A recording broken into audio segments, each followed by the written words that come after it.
This is Inside Indiana Business Radio on demand for Friday, May 26th, 2023. I'm Gary Dick. As the Indianapolis Motor Speedway prepares for the 107th running of the Indy 500, final preparations are also underway for the 500 Festival Parade in downtown Indianapolis, one of the largest parades in the nation. The event is one of numerous events put on by the festival, which was formed in 1957. CEO Bob Bryant says the economic impact has been enormous. Especially, let's say, 10 years ago when we were focusing on the brain drain and bringing people back, but then we were also talking about this new tech scene and Salesforce moving in and things like that.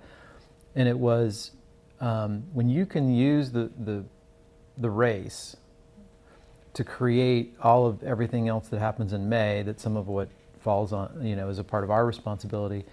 But if you're looking for Salesforce to come here and people to move here who don't have those prior experiences, they may or may not be race fans. Our job is to enrich lives, foster positive community impact, celebrate the Indy 500.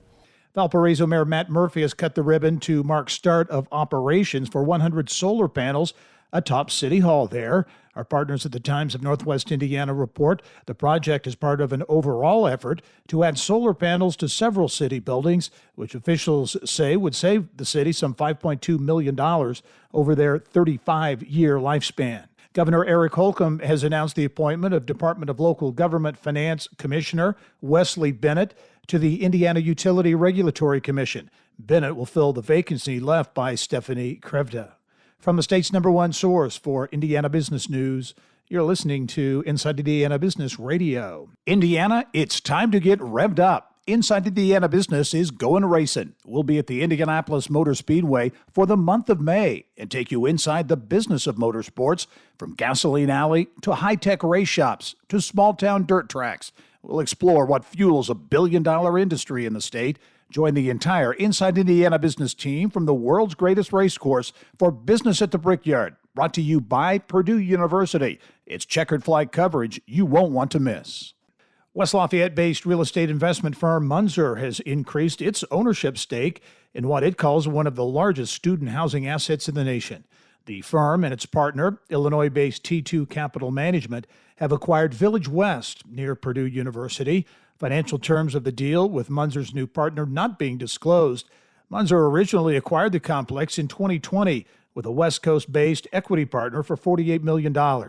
Founder Mark Munzer tells Inside Indiana Business the newly announced acquisition allows the original partner to successfully exit with a significant gain.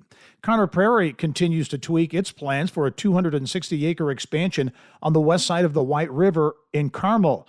Representatives of the Outdoor Living History Museum in Fishers told the Carmel Plan Commission on Tuesday the project will involve developing 15% of the 260 acres of vacant land, rather than 35% as the museum had planned last year.